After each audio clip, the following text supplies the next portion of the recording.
ain't got no money for living. I ain't forgiving of what you done.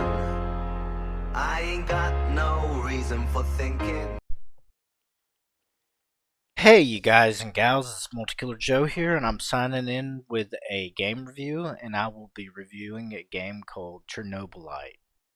Okay, before I review this game, could you please leave a like and a comment below? I appreciate it very much, and be sure to subscribe if you like this review of this game. So basically, this game is a mix of games, three to be exact.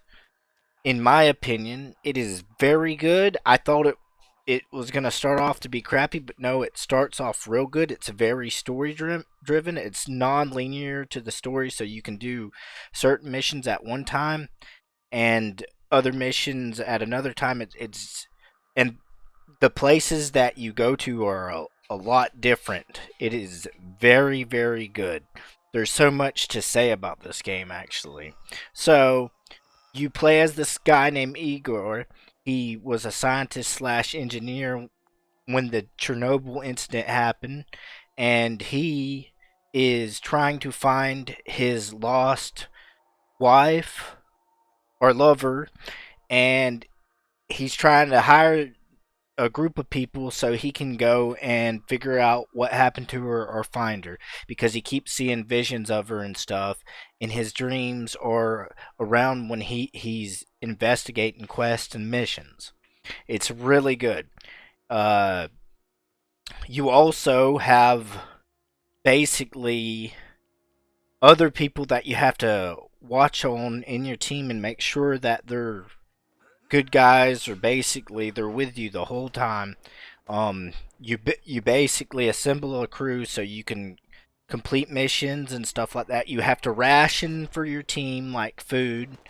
Each time you end a quest, you ration food, and then you go to bed and you wake up and you continue another quest.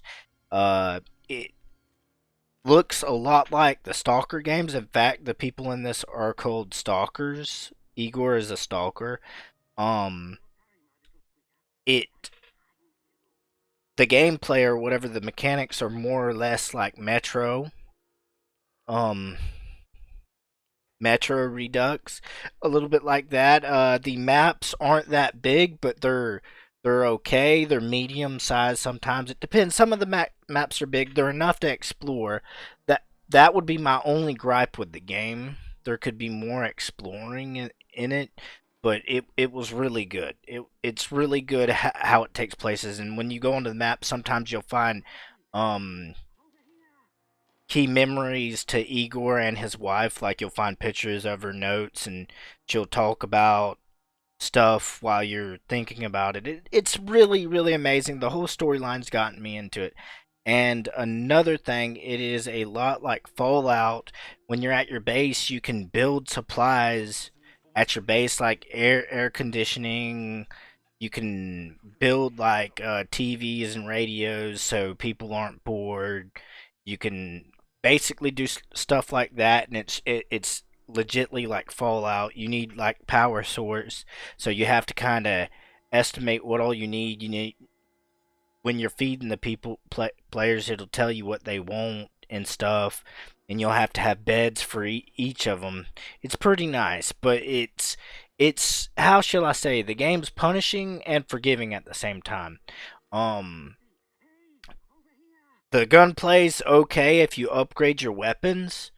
I always suggest having sights on them. It's really good. It's really good.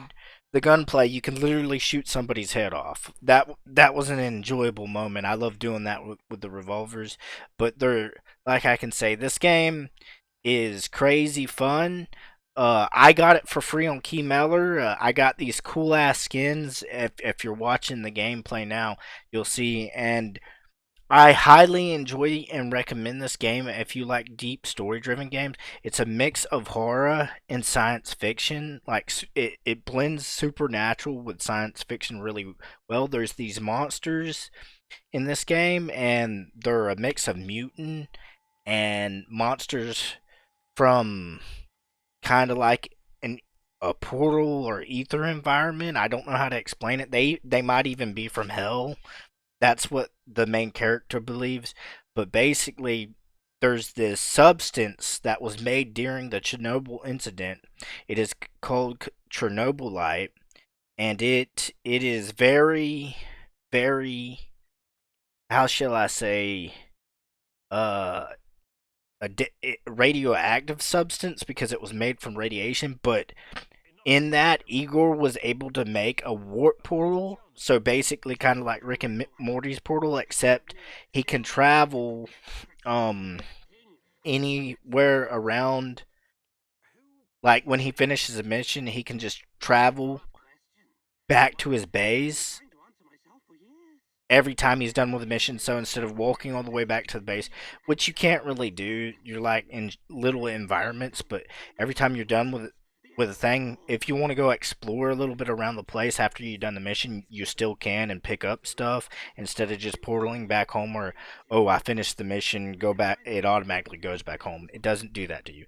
You can actually explore the area, kill some enemies, grab some shit, and go back on your own. It is really nice. There's also these plants that help you. You can make like a healing stew,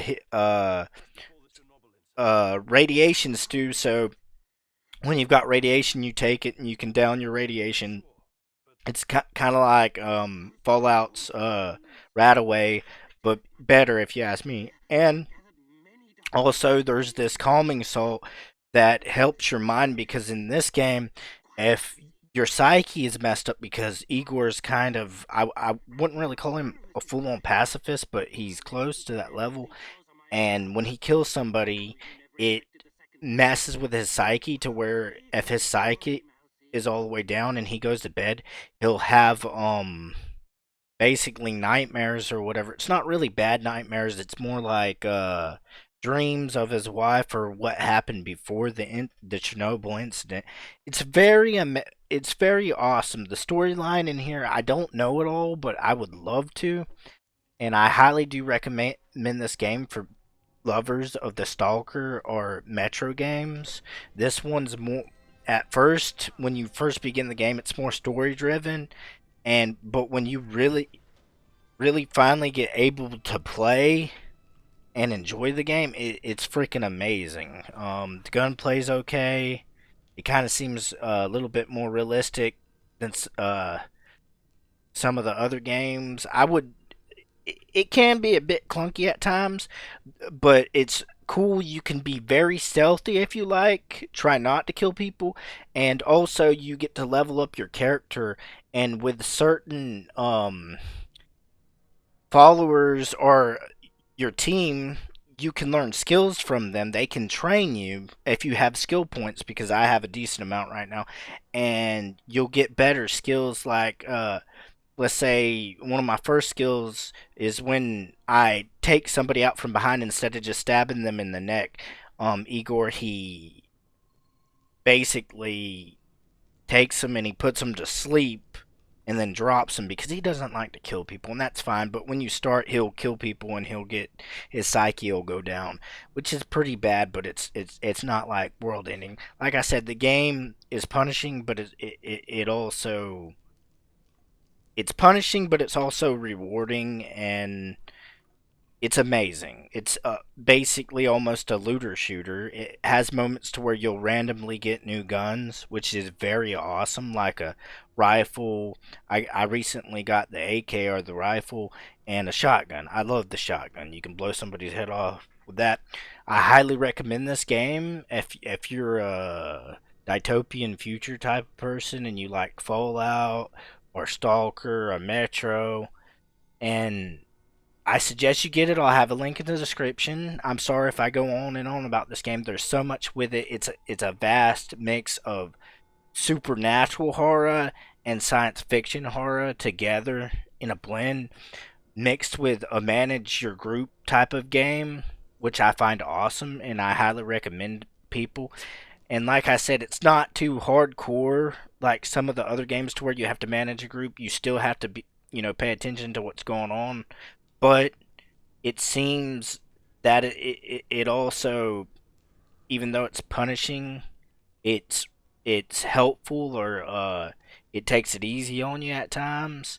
You just got to be like fast-minded when you do stuff in this game. And that is all for now. Link in the description below. Please give this game a try, people.